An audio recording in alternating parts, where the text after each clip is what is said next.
I wonder how many Macintosh jokes that guy gets. Yeah, quite a few. Hey, this is John Dell, inker from Marvel and DC Comics, coming to you live from this is Splash Pages. Hi, everybody. Welcome back to Splash Pages, the podcast that proves you can do everything in sweatpants. We're here back on Tuesday, and we have a stellar guest here. If you've read comics for the last 30 years, you've most doubtly picked up something that he's worked on. Marvel, DC, the works. So many characters, so many creators he's had the pleasure of, and he is also the nicest guy. I had the pleasure of meeting him like one or two terrific cons ago, and yeah, he agreed to come on the show, which thank you again. So everybody, without ado, the great, the hilarious, the super polite, nice Mr. John Dell. Hey, how's it going? Welcome. It's nice to be here. Nice to see you guys. Nice to have you. Nice to have you. I know Drew mentioned us right before we went on, but how many times do you get like computer jokes? I have stories actually. There was one time I went online and I bought a Dell computer, to be picked up in the store. So of course I go to the store and I asked them for my computer, and they asked me, who are you? And I say, I'm John Dell, and they like, okay. Said, I'm here to get a computer, and they thought I was messing with them, and I had to show them my driver's license to show them, yes, my name is John Dell. I'm here to pick up a Dell computer. So it can get silly sometimes, and I don't get any of the money. I have the last name, but none of the cash. Just real quick, I have a similar story. So my wife's last name is Walden, and my last name is Pond. So we had the Walden Pond wedding, and That's awesome. we had our wedding pictures done at Walden Pond, and they had the Mounties there and stuff like that. They couldn't believe like our last names were Walden and Pond. It was hilarious. But I'm using a Dell computer, and on my other network, I go by Delphine, and they all call me Dell, so I'm Dell on the Dell. I've been called by my last name. In fact, in high school, people usually use my last name to call me instead of my first name. Yeah. Wow. I don't mind. That's fine. So John, I just want to tell you, it was hard choosing something to read from yours, because again, 30 years, man. I mean, that's why, like, I was racking my mind, and then I don't know if it was Leo or Carrie. I was like, why don't you just ask him what does he want us to read? And I was like, wow, that's genius. And we did, and you were like, yeah, Young Avengers was good, like that. Yeah. JLA was good, like that. And I've spent most of the last couple of years working on Spider titles. I was like, I know, I've you signed them for me, thank you. JLA was one of my favorites. I really love that book. Oh yeah, I mean, you, Howard Porter, Grant Morrison, just redefining the JLA at that time. I mean, it was awesome. Yeah, the way it happened. I think I was working on Lobo at the time, and there was some interest in getting me over to do the Batman titles. So what they did was DC flew me up to New York to talk about doing Batman with them. And I met with them, and we had a lunch, and I'm kind of hanging around the offices, and I run into oh darn, I can't think of his name. He came in. Howard. He was trying to get Howard to do JLA, and I'd worked with Howard on a few covers, and Ruben Diaz, that's who it was. And he said, hey, you're here. Why don't you talk to Howard and talk about doing JLA? And the Batman people were telling me they wouldn't really have anything for me to do for about 4 months. So it's like, well, okay, I'll look at the JLA script. And they showed me what Grant Morrison wanted to do with it. And I was like, oh my God, there's no way they're going to let Grant do half of this stuff. But sure, I'll do a couple of issues and then go to Batman. It's like, it's kind of like, I'll do a couple of issues of JLA and then have fun on Batman. And it just took off like a roller coaster. It just, I just never wanted off of it. I was just working on Howard's pencils were beautiful, and Grant's scripts were just incredible. So it was a dream. It was a dream job. It really was. And it was just like, again, like the scope. I mean, Grant Morrison JLA, I mean, I swear, like everything he did in the 90s, the 2000s, I mean, just Yeah. everything was just Yeah. on another level. I mean, you have this storyline here. You have They had new the gods. They had. I mean, there was a. He got to fight. Well, Shazam knocked him off and knocked him out. That was Superman out. There was so many things going. It was just. It was like a. Like it was a. It really was. It was one of the wildest rides I'd ever had in comics. Mhm. It really was. And just the firepower. They had all of DC's icons in one. All of DC's best toys in one book. So, Right. it just. I enjoyed it from beginning to end. Oh, absolutely. I mean, and then you got Howard Porter just churning out the best work. And even like, I think your interludes were like, it was like Mark Millar did like a two-parter at some point. Yeah. And it was just nuts. Oh, we had Dark Side. I mean, it was just, that whole Dark Side saga was just incredible. Dark Side is, the Sandman had a two issue crossover, which was kind of interesting. They brought back Starro. It was really, I don't think I've ever done anything of that level since JLA. I mean, just that was incredible. Absolutely. And Leo Carey, do you have anything? Because I feel like I'm just rolling with this. I feel like I should probably do a drink. I have my the question that I brought this up before, and this is going over to the Young Avengers. One of the first shots we see is J. Jonah Jameson, and so I've noticed that no matter who is drawing or doing whatever, J. Jonah Jameson is the one person you can count on who's not a hero with a costume, that everybody will know exactly who it is as soon as they see him. It's like they have a side class on this is how you draw J. Jonah Jameson or something. Yeah, he's such a. I mean, Ditko so establishes everything about his physical appearance. So you go right from nobody can. It's just perfect. I mean, it's exactly what you need in the character, and it's. I think everybody just sees that goes back to the original source material and just says, that's Steve nailed it. All we got to do is play off of that. Mm-hmm. And then I mean, that's the scope of things, John. I mean, you've worked with so many greats. I mean, even here you had Howard Porter on JLA. You have Jim Chung on this. I mean, I've met Jim quite a few times, and I've had the pleasure of him signing my books. And him, Lionel Yu, Olivier Copiel. I mean, there's a smattering of artists. They make it look so easy, and it's gorgeous. But you're just like the scope of things, like even people talking, it's stunning to look at. I mean, like when, like I know like this the original run was like 12 issues, and then there were like little mini series here and there and everything. But I was just like each one was like I've known of the Young Avengers, but I never read the story. Well, the scripts are perfect. The scripts are Alan's scripts were incredible. Just the stories he came up with, everything he put into that book was just pure magic. Mm-hmm. Yeah. So so basically the thing I have is like you're an inker. You know what I mean? You're that like.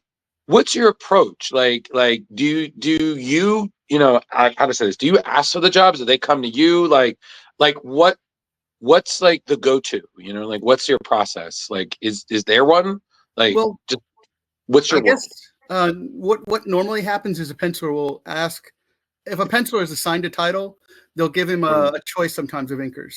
And I've been lucky enough to have enough pencilers request me for jobs, and Jimmy requested me for Young Avengers, and Howard requested me for JLA. I think Mark probably requested me for Spider-Man. It kind of works like that. Yeah. When there's more than one inker on a book, is that like a deadline thing, or? Yeah, that's pretty much what happens. Like, okay, you mentioned Ariel Olivetti for the House of M stuff. Dexter Vines, I think, was inking that, and they ran into some deadline problems, and I wound up throwing in and inking some of those pages. If you can recall, there's a page in House of M where Wanda says no more mutants. Right. I inked that one. I inked that page. Oh, wow.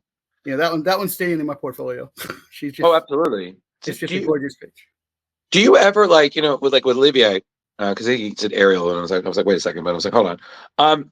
Do you ever think like, you're inking this thing and like this is going to be like a moment in comic book history? Like, do you ever? That one was. That Yeah. one was. There was a scene in Young Avengers where I think young or Iron Lad runs his sword through Kang, Mm-hmm. and of course he is Kang. Right. So him killing a future version of himself, and Jimmy, man, that page, when I saw that page in pencils, I just knew that was going to be wow. That was going to be a big moment. Mm-hmm. So yeah, there's every now and then, and when she said no more mutants, I knew it's like because you just the way he drew that page, that panel, it's just a close crop on her lips from the side, right? And just that word balloon says no more mutants. It's like when I saw that page, and I was like, oh, that's what I'm really gonna have fun doing, and knowing it's gonna pop when people see it. Right. Yoink, mine. No resell. No, absolutely. Leo, did you have anything? I feel like I'm just babbling. You're mute, Leo. Yeah, there it is. Wow, that one's in my portfolio. Yeah, absolutely. Oh, and Leo, Jimmy Chung did a retelling of it. I forget. It might have been during the when they were trying to figure out who was a Skrull. But Jimmy did a pencil page of that also. He was kind of recounting that moment in one of those issues, and I made sure I kept that one too. So that's like, yeah, I'll keep both versions of that. Yeah, I think that was during the New Avengers. It was during New Avengers. It was during the Secret Invasion because they were doing 2 storylines in the New Avengers where it was them in the Savage Land trying to figure out who's a Skrull, and then it was the flashback explaining the extent of the infiltration, how it had been going on for years. Right. Jim Chung was the artist for that. Yeah, I have signed him on that as well.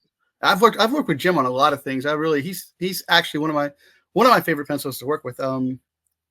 He pretty much inks himself now. He does very well. I mean, he's fantastic inking himself. So there's no problems there. He does a really good job of it.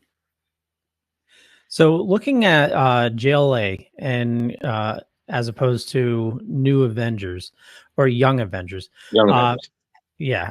How has your process changed going back from like the older comics to the newer ones?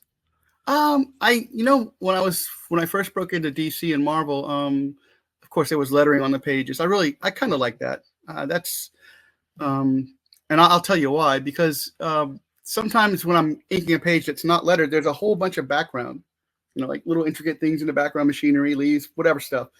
And I'll spend my time and I'll really noodle it out and be happy with it. And then there's a big word balloon over it when it comes out in print. So it's kind of, but I pretty much, my process is I just pick a spot on the page and think, okay, well, I can kind of warm up just doing this little stuff here until I get really warmed up to do the big stuff and the big figures. I'll knock out most of the brush work first, and then I'll do my backgrounds and then tighten up with, textures and stuff like that and white out. So are you still using brushes instead of trying to do all the digital stuff? Just doing it. I'm awesome.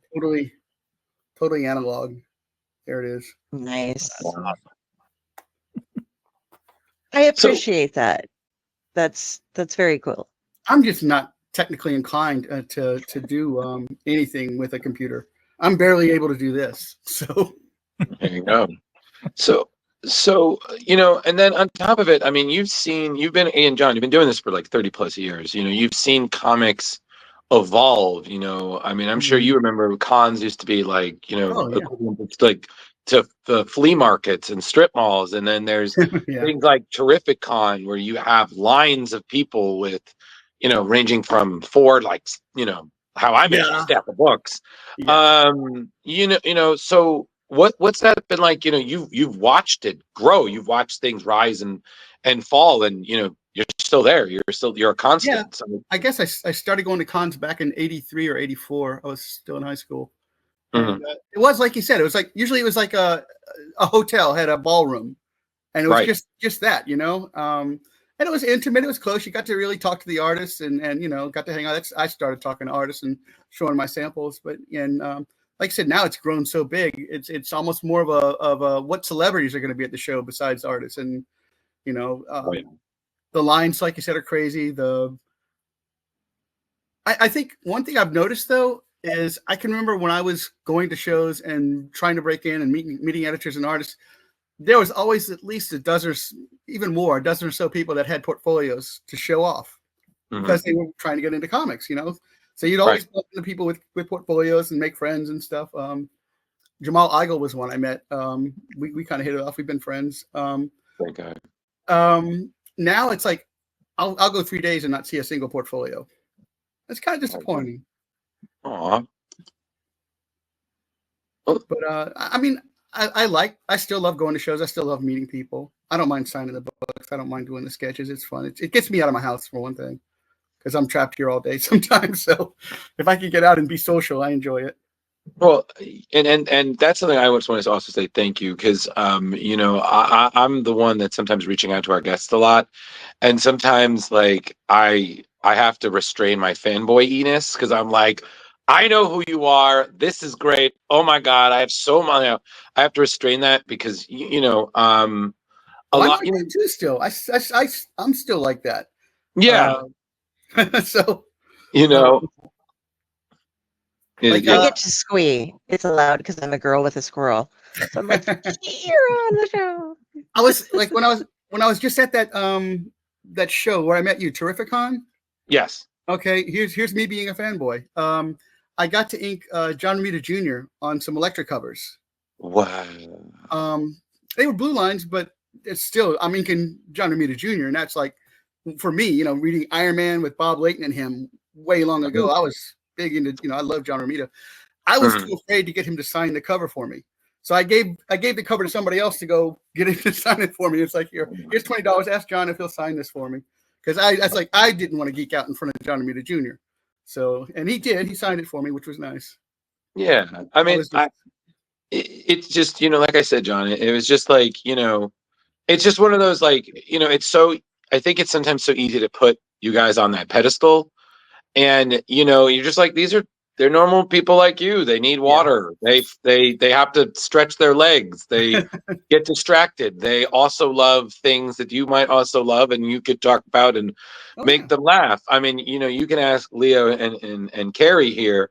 I have my moments where I'm like, and it was like, how do you know this? How do you remember what all these things? Like, I was like, yeah, but don't turn around. Be cool, baby. Don't look at them. Like, don't make eye contact unless we have an interview. Calm down. Carrie can back me up. I like meeting people. I enjoy it. You're a social butterfly. Show me the comic that you bought when you were 14 years old, and I'll sign. I'll tell you about how much fun I had doing it. Right. Next year we need to make flashcards, because the rest of us don't recognize every single person in the comic book industry or the celebrity stars or the voice actors and stuff. Whereas as we're sitting here at our tables or talking, going and doing interviews, Drew is like, did you see right over behind her? This guy walked by the table 4 times. How did you not know who he was? I'm like, can't recognize any of the celebrities. I never. You can point to me. He gives us shit for it though. I have no idea who that is, and I don't want to say I don't know who you are, so I just smile and wave. Right? Okay. First thing, John, I agree. Second thing, Carrie, for the record, okay, I only did that because Tom Welling, Smallville Superman, walked past our table once, twice, 3, 4 times, and this guy above me, who is a huge Superman and Smallville fan, missed every single, hold on, I'm going to do it, Scarlet Witch, time. Yeah, and not only there was something about our booth that interests Tom Welling.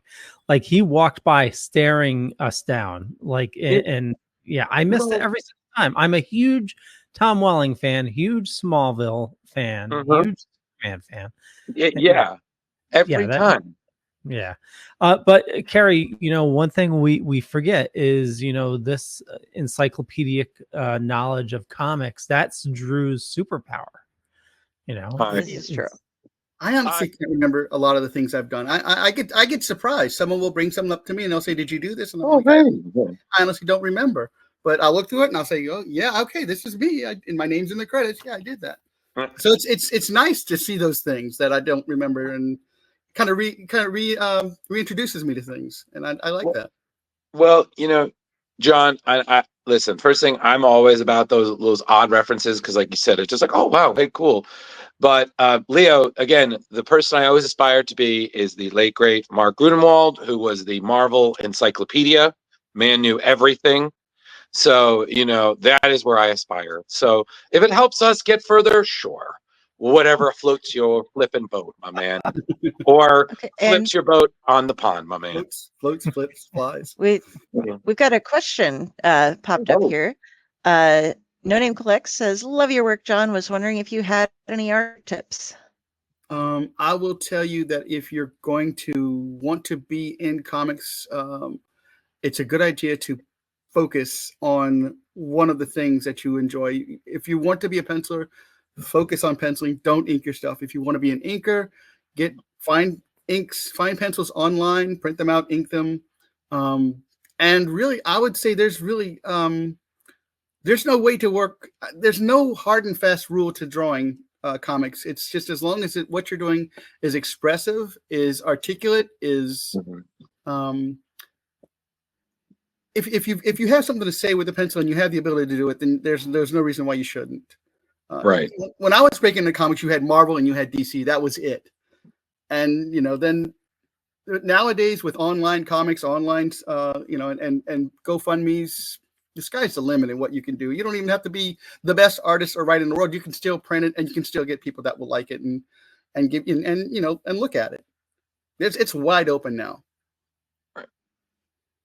So yeah, and learn storytelling more than drawing. Learn storytelling, because you can be a bad artist and still be an excellent storyteller, and that moves it along better than anything. And you were saying bring your portfolios to cons to let people see them, because I think some people get scared because they might have had a bad experience where somebody's just like, I don't have time. I mean, if you're an author, if you you try to send your book to somebody, like 90% of the time it's going to hit their agent or their secretary first, and they're gonna be like, no, he doesn't accept these, or she doesn't accept these, There's kind of a reason why. If you have an idea for a story or a character, and you send it to Marvel or DC, they're probably going to throw it right into the trash can. They're going to thank you because what they're worried about in those cases is, they say let's say you come up with a really good, okay, I got this Spider-Man story I want to do, and it's got all this, and you send it to them, and they don't use it, but something similar to that comes out, you're going to get upset and say, well, they stole my idea. So they almost don't even look at stuff like that. They just because they're so worried about something like that happening. If you send a character, look at my character I created. They're going, nope, can't use that. Can't look, because, hey, that guy that just came out in issue 27 of such and such looks just like my guy.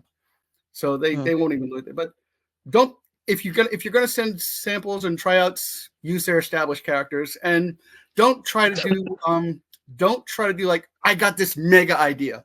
Try to do something along the lines of A Day in the Life of Spider-Man, something that can fit right between two issues if they need to fill in.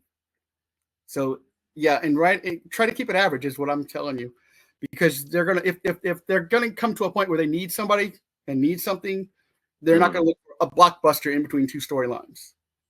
So try something like that. Try something small if you're gonna be a writer, and if you're gonna be an artist, like I said, use their characters.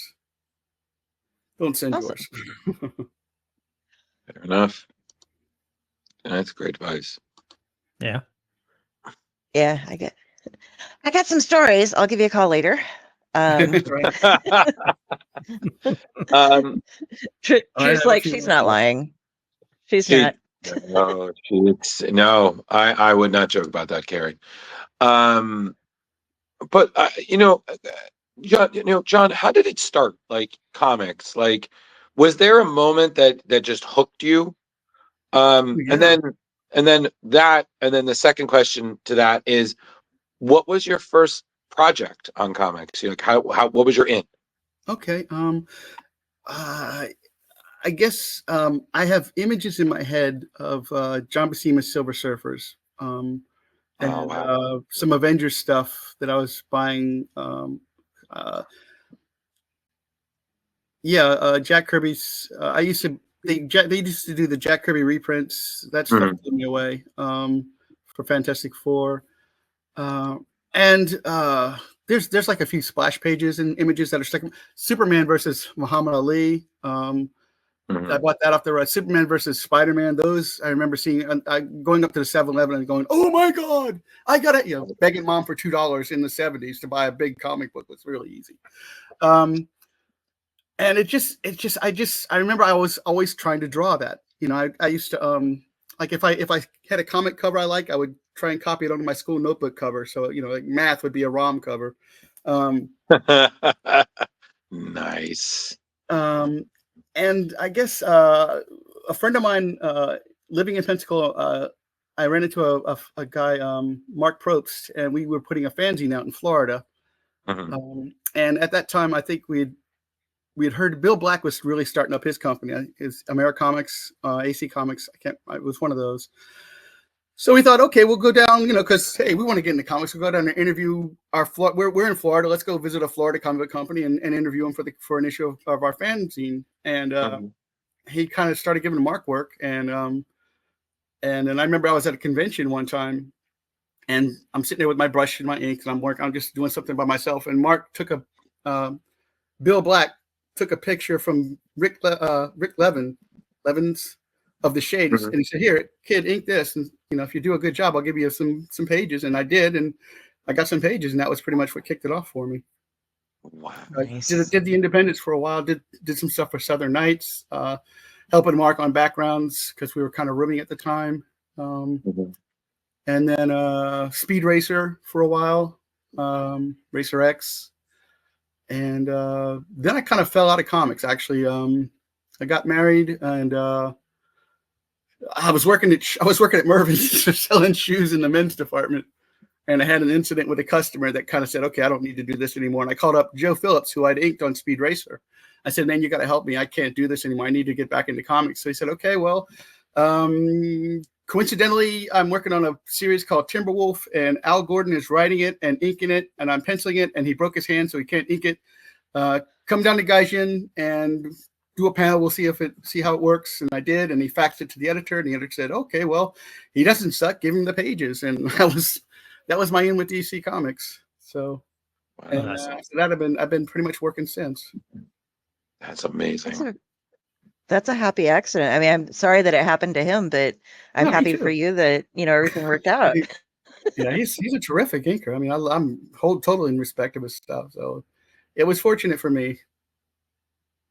And because I've been working since. I've been working with after that was the Demon Annual with Dave Johnson and Joe. Dave's an awesome. We did Chain Gang together. He's an awesome pen. I loved working on Dave's stuff. I've managed to ink quite a few really, really good good pencilers over the years. Adam Kubert would be one of my God. I loved inking Adam Kubert, man. That was beautiful stuff. That was a fun. That was Ultimate Spider-Man. We did a couple other things. Ultimate FF we did, not Ultimate Spider-Man. Yeah, that was a blast, man. Those pencils were beautiful. God, it was gorgeous. Oh yeah, the first arc. Oh yeah, it was Bendis, Mark Millar, and then it was Adam, because Andy was only doing X-Men for a little bit, and then I know that there was some time like Adam did a lot of Ultimate X-Men. I have those signed by him, so I know this. All those were gorgeous, absolute, just. And I think I went from Ultimate Fantastic Four. I think I went from there to Ultimate Spider-Man over Mark Bagley, who is probably in my top 5 pencilers to work with. I've worked with him for a number of years on a number of projects. He's one of my top 5, in my top 5 definitely. Oh yeah. You got two big Ultimate fans here. We're hi there. Yep. Yeah, Ultimate Spider-Man was fun to do because it was like it was telling all the stories that you already knew, but kind of in a like what if it happened today instead of the 60s kind of thing, and it was interesting. Yeah, and everybody I got to meet, because I own all of mine, and I've been fortunate enough to meet Bagley, and he's been nice enough to sign as many of the ones he worked on, and which is a lot. Mm-hmm. Him, Scott Hanna, I met Scott, man. I love Scott. Yeah. Scott's an inspiration. His work. Yeah. Hey, Andrew, how's it going? Andrew Crosley just said, "Hey, how's it going, Andrew?" Yeah, man. No, yeah, and then you, I got to meet Brian Michael Bendis for a convention, and then that blew my mind. He is like the nicest guy, and I was just like, I only brought this many books had I known all. And he's like, "Oh yeah, man, I would have signed all of them." I was like, why? Why do I show restraint in these moments that I don't? Another title I really loved doing was Ultimate Spider-Man. No, was it? Yeah, Ultimate. Was that when Doc Ock took over? No, that's Superior. That one was a good one. That was fun. Superior Spider-Man. Yeah, because that was Dan Slott, and then it was Dan Slott, the always great Ryan Stegman, you and oh my god. I wasn't thinking Stegman. I was thinking Kamen Colley. Yeah. Giuseppe, I think. Giuseppe Chemical, yeah, because it was alternating. It would be one arc would be Ryan, the other one would be Giuseppe, and you had that nice alternating. I loved his pencils. They were magic. Oh yeah. What was it? I've actually met all of them, and so like I think my goal is always when I'm trying to get a book signed, I was like, I want to get as many of them signed, and then it never needs to leave the house. unless Leo's like, you know what I've always wanted to read to read the Spider-Man. Do you have any? I'm like, how many do you need? Right. Leo, wash your hands before you read them. I swear to God, white gloves. Yeah, exactly. Yep. I was like, no, I actually had a friend who I loaned because I had like this first edition Batman Year One, say by David Mazzucchelli, that I loaned to my friend, and I told her what it was, and she was so scared. She was like, she just turning the pages with a pencil. Just turning them, and she was like, I didn't even want to breathe on them. I was like, well, how the hell are you going to read? I was like, I had it like positioned, and I was like, did you read it? He said, no, it was amazing. I was like, well, good. All that effort and you didn't read it. I mean, God, it's a comic book, not a Rembrandt. Speaking of that, though, the Mazzucchelli thing, I want to give huge props to IDW for putting out the big was it the artist edition of that? Oh yeah, that's that one and the Batman. I had to buy. I had to get them both. Oh yeah. That story and that art is just incredible. Absolutely. I got you the IDW for the Hellboy thing. That was the Hellboys in Hell. They put out some great I already own all this. Now I need to own this version of it because they put in 5 more pages. So it's like, but you gotta, because you need those 5 extra pages. I have a separate bedroom that's almost floor to ceiling with IDW artist editions. It's sick. It's kind of sad. What was the Batman book you were referencing? It was Year One. Okay. Yeah. That's Frank Miller and David Mazzucchelli. Yeah. Boy, man. Yep. The Born Again team uniting. I mean, Batman has to be an inker's dream to be like, oh, please, please, please. There is so much Gotham and Batman and darkness and gargoyles and. I got to ink. Batman was in JLA, so that was fun to have him. I would love to have done more Batman stuff. Well, I was originally going to do the Batman and wound up on JLA, so. But I've inked a few Batman things here and there, and it's always like this is one of the guys. If you ink Superman or Batman, it's like these are the two guys that the icons, and then you got Wonder Woman, of course, and all the others. But just to have worked on Batman, well, like at Marvel to work on FF or Spider-Man or X-Men, it's like you want to do those. The big toys, the big fun things that you remember as a kid. Are there any characters in comics? I mean, again, you've 30 years, man. You've done a lot. Was there any that you still have yet to do? That if someone's like, "Oh yeah, do you want to do this?" You'd be like, "I'm in. Let's go." Howard the Duck. I want to do Howard the Duck so much. Wow. And Nick Lowe up at Marvel knows I want to do anything with She-Hulk. So. Yeah, Howard the Duck, She-Hulk. I'm an '80s kid, so it's going to be Rom is always going to be in there.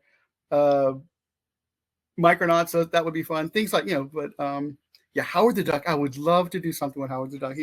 Because I loved that comic as a kid. I loved Howard the Duck. It was so, and of course I got the black and white magazines, those as well. I just always had a like for him. So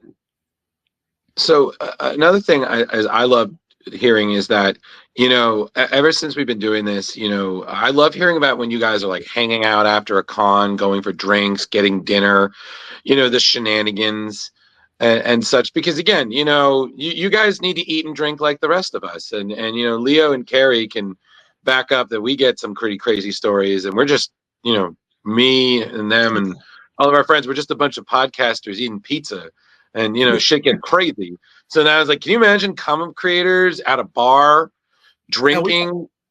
We talk about football. We talk about there's all the secret handshakes and signs, secret signs and stuff that we make, just so no one sneaks in.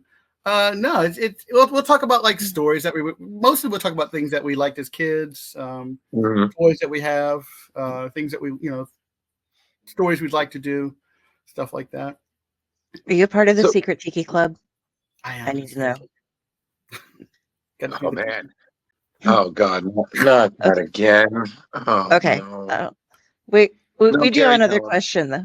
Oh well, I decided that because Brian Azzarello and Jason Aaron and Cullen Bunn are all and oh wait, I know. I think I was joking. I don't think I'm part of that one. I was just being facetious. Okay, well, okay. So they've all like they all work in horror comics, and they're all big fans of tiki stuff. And so I was like, oh, there's a super secret horror comic book tiki club, and like we've determined that Cullen. Yeah, we've determined that Cullen Bunn is apparently the leader, but he gets so drunk every time that he doesn't remember that he goes there. Brian Azzarello straight up said, no, there isn't one. Don't ask anymore. And then Jason Aaron politely told me that I would have to become a member to actually be able to learn anything about it, if in fact there was one, and then gave us a short little like dissertation on tiki culture. But so I always like to ask, just in case somebody like slips up and lets me have a clue in as to what things are. And there's no funny hats or anything. No, I honestly don't know anything about it. And Carrie, I'd like to point out that Jason didn't realize that the mistake of making such a challenge to you is that he doesn't understand that you give you a goal. Carrie, you'll climb even with your knees, man. You'll climb up that mountain. Yeah, I got the comic written to become part. I just need to get the pencils and get somebody doing that. Yeah. We do have a couple of questions up now, though. So first off, sorry. I before we got too far away from it, we'll get to the question in just a second. So backing up just a quick second, talking about you with other comic creators, talking while having dinner. You mentioned toys. Toys you have. What's something from your collection that or it could be another creator, like Jim Lee said he had like an original Voltron or something like that. I know it. I've never been the toy guy, but I know guys that are into toys, so when they talk about them I kind of glaze over. The cool, I guess one of the coolest toys I have was when Jim and Alan and I were doing Young Avengers. They released a Young Avengers doll thing. It's like all the characters in a big box with a mini comic book inside. I have that. It's up there. That's really the only toy I have. Okay. I'm more into the like I'll go to eBay and find an issue of Plop that I had when I was 9. Or something like that, or I like to buy the old comics I remember really enjoying when I was a kid, because I don't have many of the. I've done so much moving in my lifetime, I've lost most of the stuff I grew up with. So if I see something online like, oh, I had that issue of Spider-Man, I had that Spider-Man annual, I want that back, I want to read it again. So I do. That's my thing. Nice, very nice. All right. So viewer questions. Tom Dog would like to know, was there a character that you've worked on that's not around anymore, but you wish was still around today? Fortunately, the books and characters I've worked on were pretty much the ones that have managed to be around for a while. It was fun doing Speed Racer because I watched that cartoon show as a kid. I don't know if he's still around in print or not, but that was fun. That was a cartoon I remember watching before school, so it was fun doing the actual comic book with him in it. All right. And Andrew is saying that you are the original art guy. So yeah, up at CrossGen, when I was at CrossGen, we all had our cubicles, and I would line mine with art. You know, like a Michael Golden, a Kevin Nolan, Mike Mignola. I had all these pages up. It was like a little museum just on my cubicle. And yeah, guys would come by and just kind of look at the stuff. That CrossGen was an interesting thing. I really it was I was there from 2000 to about 2003, and just the artists that we were with. I mean, you're rubbing elbows with some of the bigger names in the field at the time, and that was incredible. Andrew was the colorist on Mystic with Brandon Peterson doing the pencils. So we used to go have lunch a lot and go on comic book day. Andrew and I would usually jump in his car and go get comics and grab lunch, grab a slice of pizza. Nice.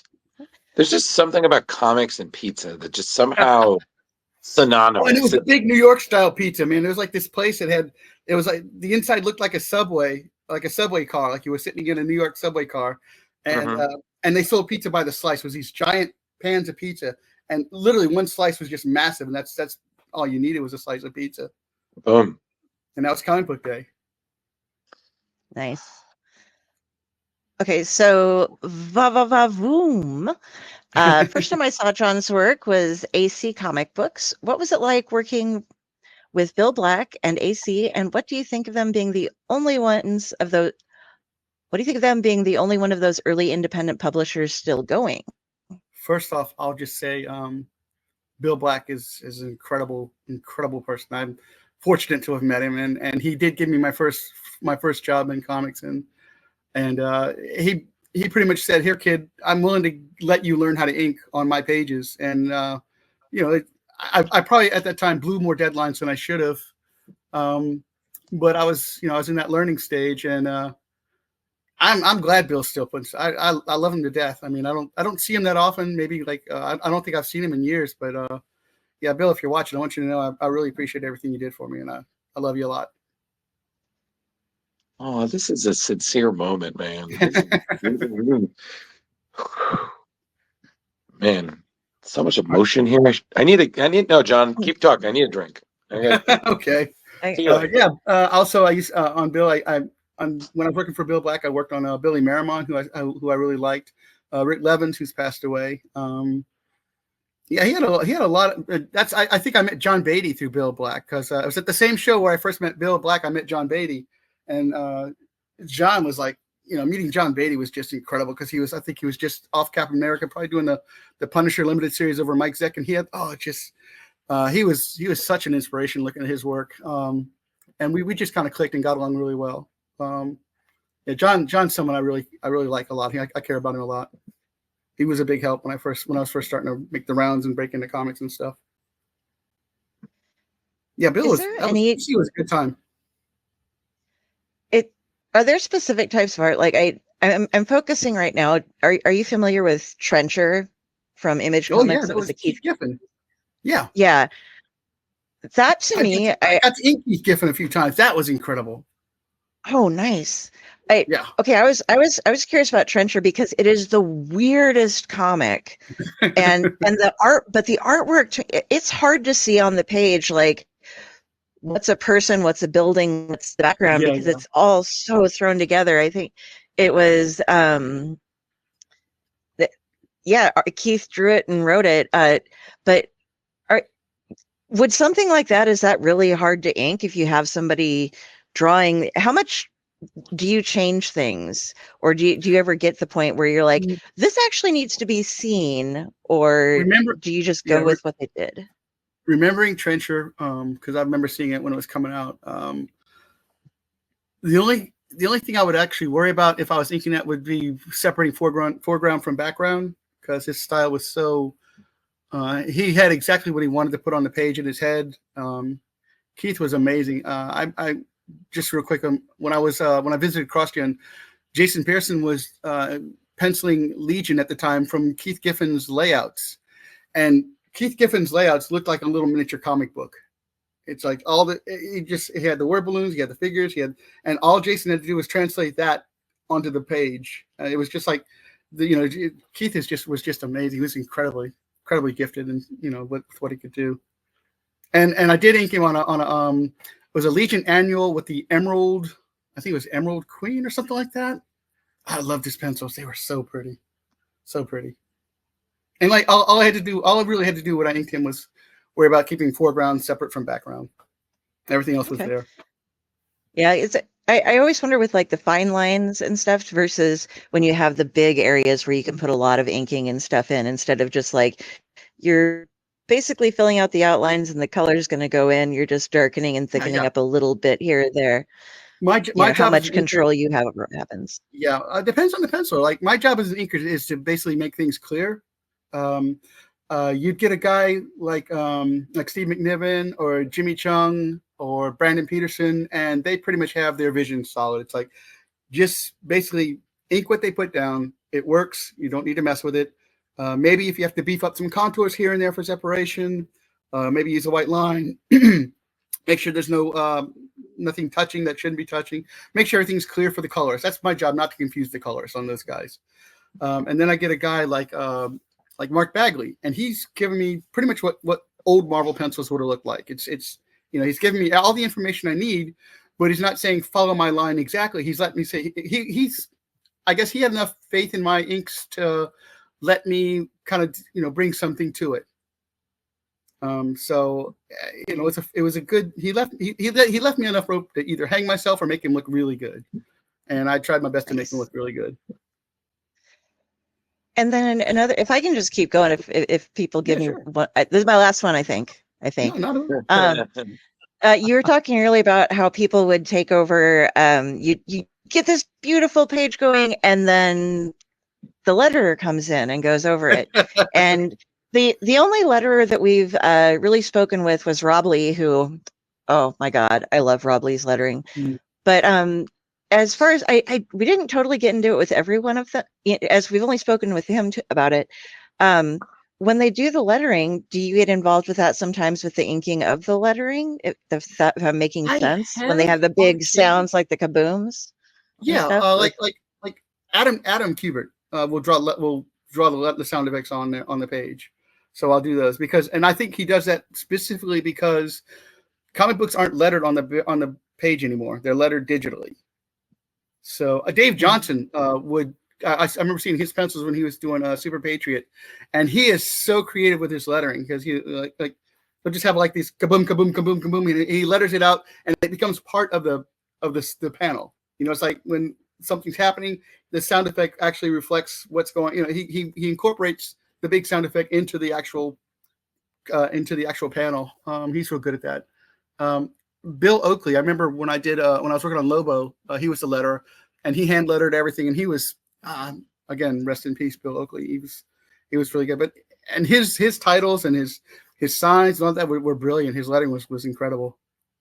I miss on the page lettering, I really do, because I hate inking. All right, here's the thing. I can use French curves and do this really elaborate spaceship or machinery and stuff like that. But if I have to do an S or a C, I'm screwed. I can't do that. I need a letter to actually do that, because it'll have this really nice page, and then the stop sign. That the stop looks bad because it's like something I had to do by hand, where a letterer could have made it look like an actual stop sign or a billboard with the lettering, try Brill Cream. And if I have to letter that, it's going to look bad. Spider-Man will look good. The buildings look good, but the lettering will look like, oh, who did that? I wish they still lettered on the page with stuff like that. Gotcha. I think you mentioned earlier that you do keep some of your original work, and you've worked on some key events for both Marvel and DC. Was there anything from a major event that you kept afterwards? Well, there was the No More Mutants page. There's a double I kept from Superior Spider-Man, where Spider-Man has just just regained control. Doc Ock has just released control of Spider-Man. The city's burning, and there's this huge double-page splash with Spider-Man swinging over it. I kept that one. There's a few covers I kept. There's an Adam Kubert Thing cover where it's just his face. It's just the Thing's face. I think it's Ultimate FF4 or 5. I kept that one. There was a moment in House of M where Wolverine threw himself off the and hit the ground, and then he wakes up, and I have that one where Wolverine just kind of looking up. There's a few things like that. Some of them are even simple. Like I'll keep a page just because I like the way a background turned out. Stuart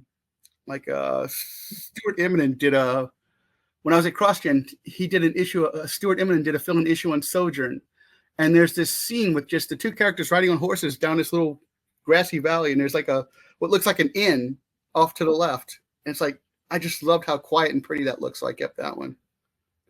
Nice. Yeah, there's a few things that I just for myself I keep. Very cool. And do you display them, or you keep them in a book on a shelf? Over my wall, I have maybe 6 or 7 pieces. Oh, there's one.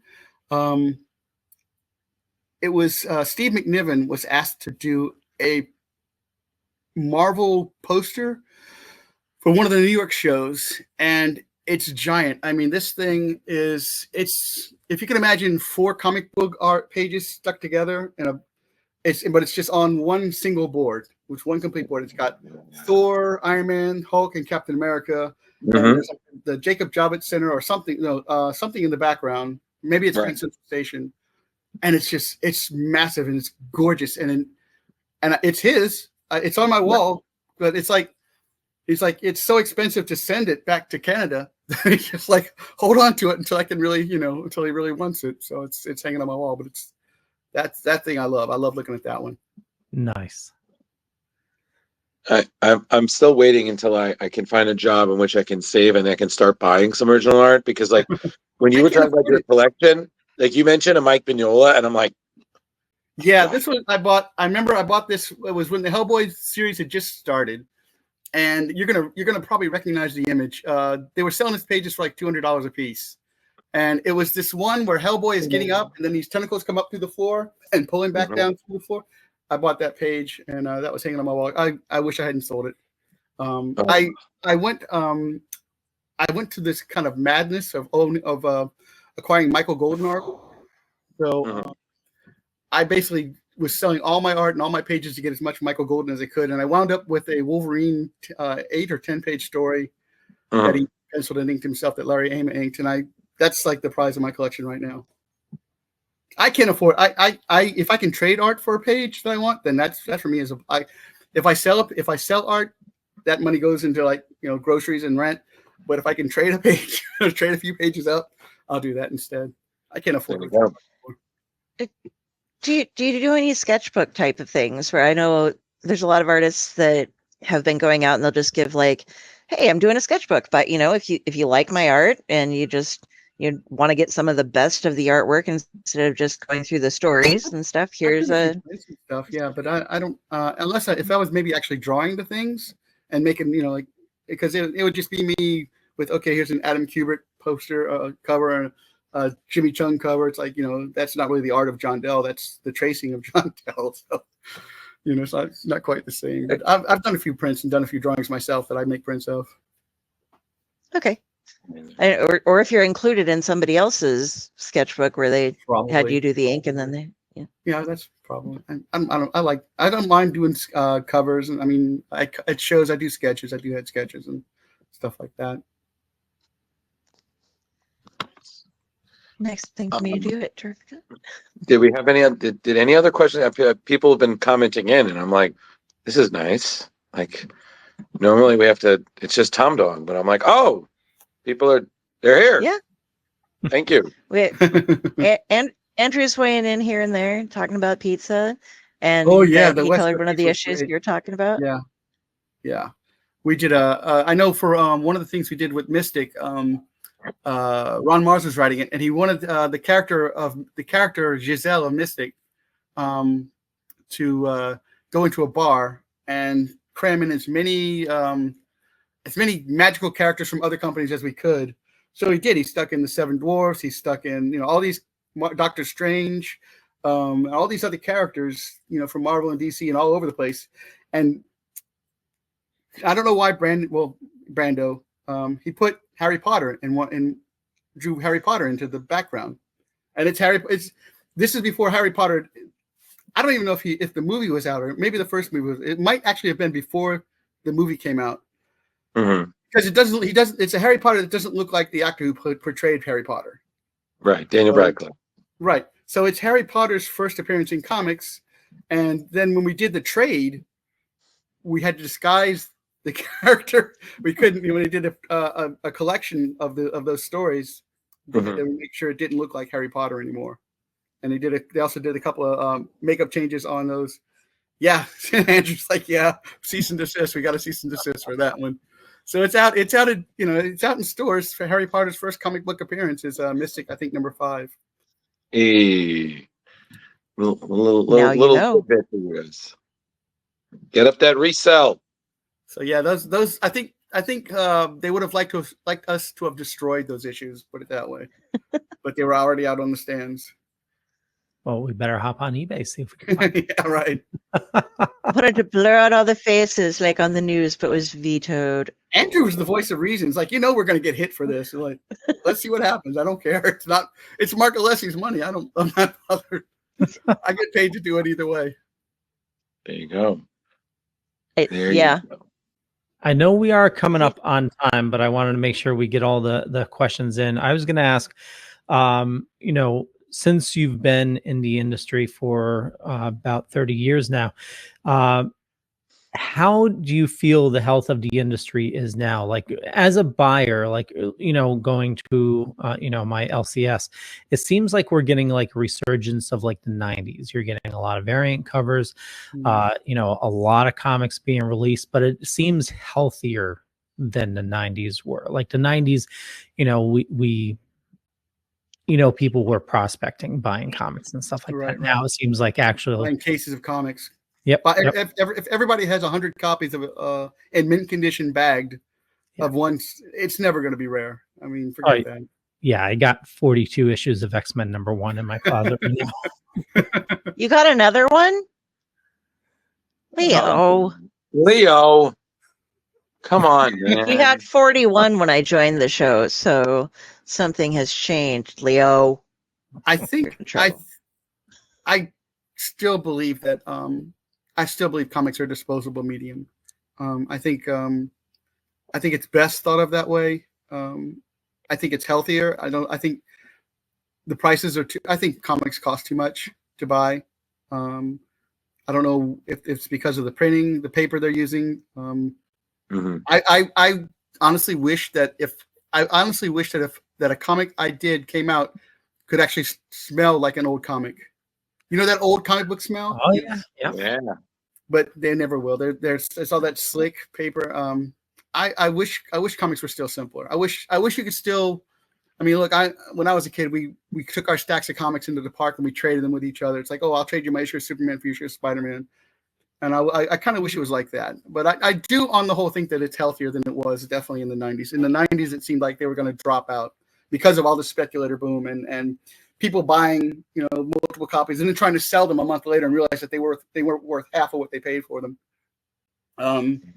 But yeah, also I wish there were more genres in comics. I wish the American market was like the Japanese market, where you had not everything was superheroes, with costumes, where you could have a story about a kid playing baseball and stuff. I do wish that we had more diversity in our industry, but I think it's healthier now than it's been in a while, which I'm happy of. Nice. And see, well, I was going to say with the diversity, definitely you see a lot more of that with like the indie market. Yes, the indie, which is great. If you remember, there was like the was it the 80s black and white boom? There was like a market glut for black and white titles. Like 100 independent comics. But I remember they had things. You had Pacific, you had Comico, you had all these other companies, that were putting out comics at the time. That was I think one of the better times in comics was, But then of course, then the black and white glut kind of killed all of that. the speculator black and white. I'm going to buy the next Teenage Mutant Ninja Turtle comic that's going to be worth under $1,000. I don't know if you saw, but Walking Dead was originally black and white, and after they finished the run, they're now re-releasing them all recolored. I remember buying The Tick and just being, or Stig's Inferno. Geez, Stig's Inferno had me laughing. So Ty Templeton did that, and that book just cracked me up. The Tick cracked me up when I bought it. There were some really good black and white comics that came out. Among all the other stuff, there were a lot of diamonds that came out. Mage was incredible. I loved Mage. Grendel. You had Howard. Was it Howard Chaykin's American Flag? Geez, that was. You had these great independents that came out for a while, and I hope it gets back to that. I'd like to see it get that like that again. It seems like it's trying to. Yeah. Time will tell. I'm gonna jump in as a collector real quick. But it's not comic. I love first edition special prose books as well. I love to get a lettered or a numbered signed hardback edition with all the special paper, all the little, the ribbon markers and stuff like that. And that's what I actually do appreciate some of the newer paper when they have like the Stuart Sager we had on a short bit ago. He put out The Wise Old Owl, and the paper stock is it's got kind of a bit of that gloss on it, but it's very thick. And so reading that book was a very pleasure. I worry with the older ones sometimes, the pages, I worry about I'm going to rip them, I guess, because I'm a klutz. So that's something I appreciate about the newer stuff, but I do agree, it was easier back then, but I did have some where I would be flipping through them and I'd tear them. So it's funny because I've worked in the industry so long, a lot of my books have been reprinted in Germany and all kinds of other countries. So I get comps of books of mine that are printed in French and German and Japanese, Nice. Brazilian, and their paper and their binding and their quality is way better than the stuff in America. It really is. If you look at they're above us in printing and color and paper quality. They really are. It's much better. So buy those editions instead. Yeah, if you want to read them in German, yeah. I got a couple issues in German. Lobo works really good in German for some reason. He really works in German. I'll tell you the story another time. But there's another question up from Alan. Is John planning on doing any shows the next couple of years? I want to try and go on one to meet up with him.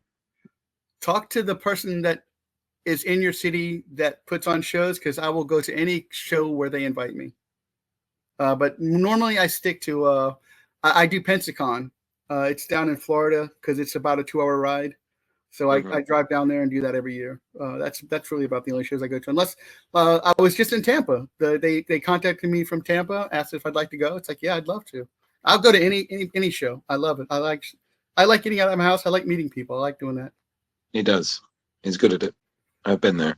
I experienced it. So John, since we're coming up on the usual time, thank you again for joining us. This was absolutely fantastic. We could just listen to you talk more about the stories and whatnot. So in the end, what's the best way that anybody can, get in touch with you, your social media or anything? On Facebook. On Facebook. That's probably, the easiest way. If you message me on Facebook, I'll eventually see it and respond to it. It's true. He definitely will. He'll get there. Okay. Eventually. Eventually. And then are you working on anything that we can look forward to? I just wrapped up Superior Spider-Man a couple of months ago, and I'm kind of in that holding period where it's like, well, what are the editors are going to throw at me next? So Nick Lowe said there's a few editors at Marvel that say, yeah, we'll find something for you. So I'm kind of confident that's going to happen soon. Just don't know. Carl Wallace likes to live very close to you, so he can buy up all of your Spider-Man I have pages. no idea who he is. He's lying, whatever he's saying now. Hey, Carl. Okay. And David says thank you. So. You're welcome. For years of great work. I love doing it. It really is. I'm lucky enough to be doing it, and I really enjoy it. Well, thank you again, John, for coming. And you're more than welcome to come on any other time. If there's any anything new that you get added on to, Sure. we'd be more than glad to talk about it. So that's saying, Leo, walk him through the exit, and Yeah. Thanks, guys. So, This really was fun. yeah, it was great talking with you, John. And yeah, invite's totally open. We'd love to have you on again, even if you just want to come on and talk about comics, Or bad movies. or bad movie. Well, You are more than welcome to come talk bad movies with me. oh boy. You just have to put Amityville Karen is next week. Okay. Oh no, Carrie, stop. One thing we always do, I try to do anyway. Just a final question. What is something that you dork out about? Like, you do a lot of artwork, but besides that, like, do you collect anything other than artwork, or you watch bad horror movies, or you play video games? What was something that you do in your downtime? When I really just I like to go on my happy, my quiet, if I just really am bored and want something to do, I get on my bicycle and I ride. I like doing that. That's my happy. If I'm not drawing, I like to be outside in the air, like just riding on my bicycle. Nice. Awesome. I can definitely see that. Well, John, we'll let you go. I want to thank you so much for your time this evening. And this was a blast.